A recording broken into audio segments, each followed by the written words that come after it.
Recentemente, um dos inscritos veio conversar comigo para tirar algumas dúvidas de Android. Ele queria aprender como fazer requisições HTTP e eu mesmo sinalizei que tem vídeo aqui no canal mostrando como faz isso. Só que esse vídeo em específico, ele foi feito com o Jetpack Compose. E o inscrito falou que nesse momento ele está estudando o sistema de views e que por isso não faria sentido ele ver dessa abordagem.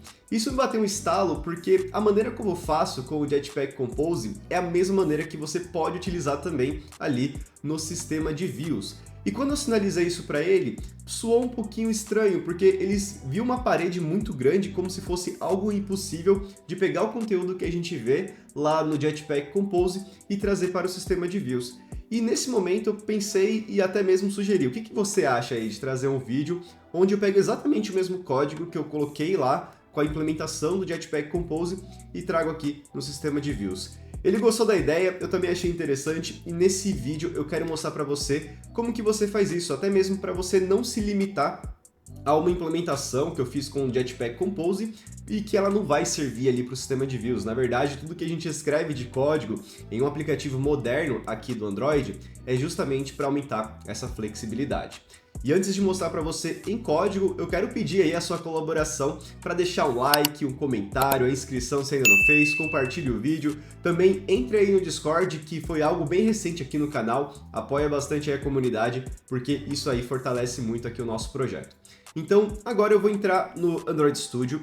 Basicamente, eu vou utilizar o mesmo projeto que eu já fiz vídeo sobre requisições HTTP, que é um aplicativo chamado de Onde Fica. Ele tem até o nomezinho aqui na App Bar. Essa App Bar é porque eu fiz aqui alguns ajustes.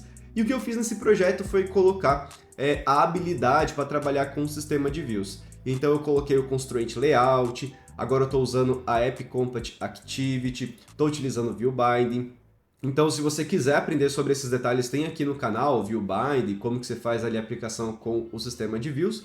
Eu não vou focar nesse vídeo para isso, eu já trouxe isso pronto até mesmo para a gente reutilizar e seguir com o exemplo, né? Então, só para recapitular, esse projeto nada mais é do que receber um CEP, então eu tenho só esse CEP na minha cabeça, que é o 0510100.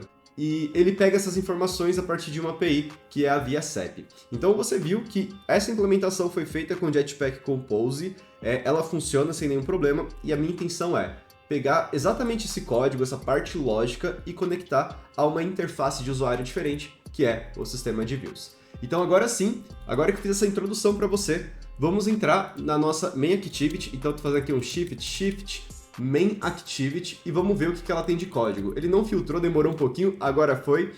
E basicamente eu extraí todo o código aqui do Compose para essa função que eu chamei de setContentCompose. Então essa função, ela tem só código de Jetpack Compose e a primeira coisa que eu vou fazer vai ser comentar esse código para então começar a adicionar o código que vai ser do sistema de views. Qual que é o código do sistema de views? Obviamente eu estou usando aqui o ViewBinding, então se você ainda não conhece, tem vídeo aqui no canal, ele já vai fazer aí todo o processo pra gente. Então, como que funciona, né?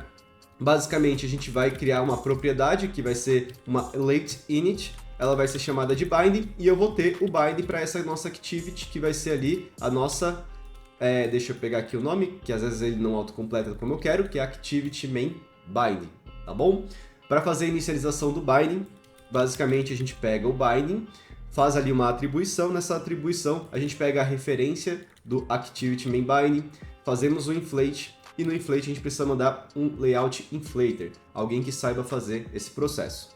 Fazendo isso, a gente já vai ter acesso às propriedades que a gente tem para essa view. Se você quiser ver um pouquinho mais sobre a view, eu posso mostrar aqui para você. Basicamente é uma coisa muito simples, é só para realmente fazer a conexão da lógica, tá bom? E perceba que é um constraint layout, que ele vai ter edit text, ele vai ter botão, enfim, é muito simples. É tanto que é mais feio do que o do Jetpack Compose, porque eu não me dediquei para fazer ali uma view mais atrativa, era só para mostrar o exemplo. E nesse momento, né, eu quero simplesmente executar o nosso app para você ver ele funcionando. Aí é claro, né, antes de fazer isso, é muito importante fazer a execução aqui do nosso binding. Então eu coloquei aqui os shifts errado, né? Deixa eu pegar aqui para poder colocar para baixo. Então agora sim, que é o shift out, que aí sim ele consegue descer uma linha. Eu deixei aqui o binding e eu vou fazer agora o processo do setContentView. Então a gente faz o setContentView bind.root. Isso daqui é o suficiente para exibir a tela. A gente vai testar e vamos ver como que fica. Olha só que bacana, a aplicação executou e a gente tem aqui o nosso aplicativo, tudo bem? Óbvio, se eu chegar, digitar o CEP e tentar fazer uma busca, ele não vai fazer nada. Isso porque a gente não tem nenhuma lógica que conecta a comunicação via HTTP com o nosso aplicativo. E agora a gente vai fazer essa conexão. Se a gente pegar o exemplo que foi feito com o Jetpack Compose, como a gente sabe, a gente vai ter acesso a um View Model, esse View Model vai dar acesso a um UI State, o UI State é o responsável em mostrar as informações que a gente vai exibir na tela, e também a gente tem um comportamento que busca o endereço. Então a gente precisa pegar essas possibilidades, esses métodos, essas referências e conectar agora com o sistema de views, com a maneira que o sistema de views funciona, tá bom? Então como que seria isso, né? A primeira coisa que a gente pode pensar é como que funcionaria no sistema de views. Veja que a gente tem aqui o nosso aplicativo, ele vai ter ali o Edit Text, e basicamente a gente precisa pegar a informação desse Edit Text e mandar lá para o View Model. Para fazer isso a gente precisa de uma ação, então se a gente mapear como é feito no sistema de views, vai ser no momento em que a gente clica no botão buscar. Então a gente precisa pegar o botão buscar, a gente precisa colocar um listener. Nesse momento do listener, a gente precisa ter acesso a esse View Model. Esse View Model ele vai ter o método para buscar o endereço e a gente precisa pegar esse CEP a partir desse Edit Text. Então vai ser exatamente isso que a gente vai fazer. Então vamos começar pegando essa parte visual que a gente já tem o bind e tem de ser mais fácil. Então como que ficaria? Basicamente a gente teria o binding, a gente tem o search button, que é o nome que eu dei para esse botão, e aqui a gente faz o set click listener, beleza? Então aqui não temos tanta novidade assim. Dentro do nosso set onClickListener, a gente precisa ter acesso ao CEP. Então o CEP a gente pode fazer da seguinte maneira. A gente pode pegar que o CEP ele vai vir do binding.cep, se eu não me engano é text para pegar o editable, que vai ser ali o objeto dentro do edit text que tem um valor. E aí sim você pode pegar o toString. Então isso daqui é o que pega o valor do CEP. Pegando o CEP a gente vai ter que acessar o View Model. O View Model aí vai depender de como você vai utilizar aí dentro do seu sistema de views. Dado que eu estou utilizando Coin, eu posso fazer também o uso do Coin para o sistema de views para pegar esse meu View Model. Então como que vai funcionar? Basicamente você vai fazer um private val view model e aqui você vai ter um delegation, assim como é muito similar a como a gente faria aqui embaixo, só que no caso vai ter uma referência ao que acontece aqui com o Coin, né? Que é a view, vamos pegar aqui ó, view model. View Model. Então a gente faz assim, ó. A gente vai precisar importar, caso não seja importado. Eu acho que eu dei o Enter e eu não sei se ele importou a certa. Então o que eu vou fazer? Eu vou colocar aqui, ó, View Model, e eu vou ver as opções, né? Deixa eu ver aqui, ó, com Ctrl Q. Deixa eu ver se ele mostra a do próprio Coin, né? Que aqui precisa ser necessariamente a do Coin. Aqui, achei, ó. Olha só, é tanta opção, né? Que fica meio complicado. Então coloquei aqui, essa é a do Coin.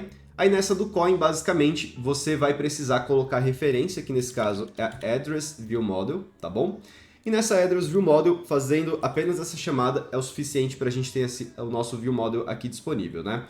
Então só para a gente situar, vai ser essa daqui, ó, org, coin, android x, view model, x, android, view model, tá bom? Então é essa que você precisa colocar. Depois que você tem acesso ao View Model, o que você vai fazer? Basicamente, você vai pegar essa referência, View Model, e vai chamar o método que ele tem disponível, né? Que é ali ó, o nosso View Model, cadê? Tem que pegar a variável. Peguei a variável e faz o Find Address. Aí no Find Address, você vai mandar o CEP. Então isso daqui é a primeira etapa que você precisa saber. Aí novamente, nesse ponto, você vai perceber que isso daqui é uma coroutine, certo? É uma suspend function. E aí como que você executa a coroutine dentro do sistema de views? Dado que você está na Activity, você vai ter acesso ao Lifecycle Scope, que ele é um escopo que é vinculado ao ciclo de vida da Activity. Essa é a boa prática. Em seguida é só fazer um launch, beleza? E aí nesse launch você simplesmente executa a coroutine que vai ser a partir do CEP, tá bom? E aí fazendo isso, você precisa lembrar todos os conceitos que a gente viu lá quando a gente configurou o View Model. Se você até quiser relembrar, né? Basicamente, quando a gente coloca esse Find Address, ele vai fazer ali a busca a partir de um repositório. Esse repositório vai pegar as informações e vai devolver a partir de um flow, tudo bem? Então, nesse momento aqui, o que a gente vai precisar? É fazer uma outra execução que vai ficar atento a essas mudanças do valor do flow. E aí, como que funciona? Vai ser exatamente a mesma coisa que a gente faria lá no nosso código do Compose, né? Então, a gente vai precisar pegar o View Model, Esse ViewModel vai dar acesso ao UIState e a partir desse UIState a gente vai fazer um collect, tá bom? É basicamente isso daqui que a gente precisa fazer. Collect são códigos que a gente precisa executar em coroutines. Então, a gente pega novamente o lifecycle scope.launch e dentro dele a gente faz a coleção, tá bom? É basicamente isso. Aí nessa coleção, como a gente já sabe, quando a gente recebe informação dela, a gente vai ter o nosso UIState. E o UIState, por sua vez, o que ele vai ter? Ele vai ter acesso às informações que a gente precisa colocar na tela. Logradouro, bairro, cidade, estado. Se a gente quiser ver o erro, se a gente quiser ver o load, também a gente pode atuar. Enfim, tem tudo aqui pra gente fazer isso daqui. Vamos fazer só para ver como é que fica, né? Então vamos lá, se eu quero pegar o logradouro, eu peguei a informação aqui do logradouro, aqui no logradouro, beleza? E agora eu quero colocar no nosso campinho lá da nossa tela. Como que eu faço? Binding.logradouro, aí eu faço set text. Em seguida, eu simplesmente coloco o logradouro e pronto, isso daqui é o suficiente para a gente conseguir colocar a informação. Aí é claro, tem que fazer isso para cada um deles. É tanto que a minha sugestão é já colocar o valor direto do UIState para não ficar criando várias variáveis que a gente só vai usar para isso, né? Então agora vamos fazer para os demais campos. Então, por exemplo, aqui eu vou ter o logradouro, deixa eu até ver o nome dos outros aqui em ordem. Cadê o nosso emulador? Logradouro, número não, bairro, cidade, estado. Então é só bairro, cidade, estado. Então vamos lá. Bairro,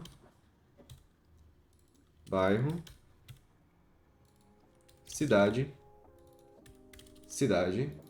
estado. E isso daqui é para ser o suficiente para a gente exibir o conteúdo. É claro, nessa tela eu não coloquei, por exemplo, um componente para apresentar se está fazendo loading ou não. E até mesmo a gente pode reagir a ele, né? Eu vou até colocar num log, então eu vou deixar aqui, ó, log i, e a gente vai ver que ele vai acontecer, né? Então, se você quiser ver se deu problema ou não, você pode colocar aqui um log, vou deixar minha activity, aí dentro dele eu vou colocar UIState is loading. E aí, se você também quiser ver, vai ter o seu is error. Aí você pode colocar loading error. Isso considerando que eu não tenho uma view ali para ser exibida, para exibir esse tipo de conteúdo. O ideal é que tenha e que aí sim você coloque. Mas perceba que o que a gente fez foi basicamente reutilizar o mesmo código de lógica, só que conectando a um sistema de views. Vamos executar e vamos ver se funciona. O app executou e agora vamos fazer o teste. Então eu vou colocar aqui, ó, 051.01.000. Coloquei aqui, eu não tenho aquelas limitações, né? Vou deixar o logcat para a gente ver as coisas acontecerem. Deixa eu limpar, colocar main activity e vou fazer a busca. Então veja, ó, fiz a busca e aí ele colocou o isLoading, ele deu true. O error, ele deu false. Depois o isLoad foi para false e o error foi para false. Então veja que sim, ele está reagindo a cada uma das mudanças. E como a gente pode ver, o endereço também foi carregado. Então perceba que aquela informação onde eu passei que o que a gente escreveu aqui no nosso ViewModel, no nosso repositório, é reutilizado tanto no sistema de views como no Jetpack Compose, né? Realmente é verdade, tudo bem? Esse tipo de código a gente pode reutilizar em ambas as abordagens. É óbvio que, da maneira como eu escrevi, é uma maneira que é muito fácil de utilizar quando a gente trabalha apenas com view binding. Mas se fosse com aquele data class, onde a gente faz as cópias, onde a gente tem eventos até de mudança de texto, aí o ideal é que você comece a utilizar técnicas que utilizam esse padrão de observáveis, né? Como é o caso do data bind, que tem aquele two-way data bind. Aí o ideal é que você comece a utilizar esse tipo de abordagem para realmente você reutilizar 100% aí o que a gente faz lá no Jetpack Compose, tá bom? Mas o que eu queria trazer é que assim, todo esse código que eu fiz, tudo que a gente implementou, repositório, HTTP client, tudo que eu acabo colocando para vocês, tem muito da base do que eu falo, até mesmo para vocês que me acompanham há mais tempo, sobre o guia de arquitetura de app que é sugerido pela própria equipe da Google, pelos próprios desenvolvedores do Android. Nesse guia, a gente vai ter todas essas informações que começa a indicar para a gente como que a gente pode pensar no nosso aplicativo, como que a gente separa as responsabilidades, o que faz ou não sentido, justamente para a gente ter esse tipo de flexibilidade que a gente viu agora. O mesmo código que eu fiz para Compose é o mesmo código que funciona para o sistema de views.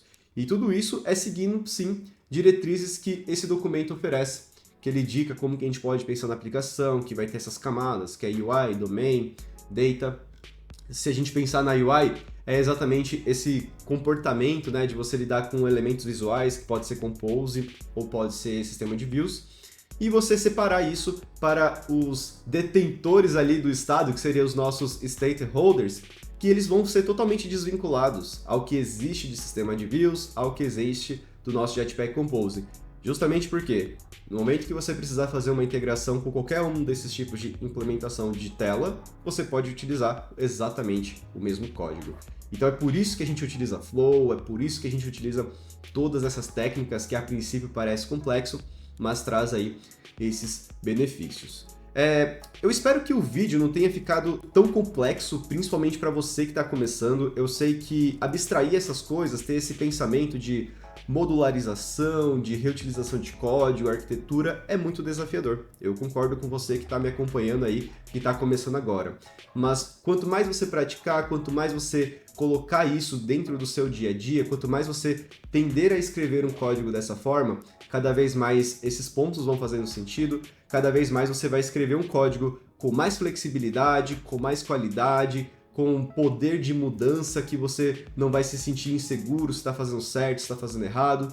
E também, novamente, fique à vontade para trazer aí os comentários, ou melhor, as perguntas aqui nos comentários, me chamar lá no Discord, principalmente lá na comunidade, né? Deixar lá uma pergunta, um questionamento, ou até mesmo maneira como você implementou, porque dessa maneira eu tenho certeza que você vai aprender cada vez mais sobre esses pontos, tá bom?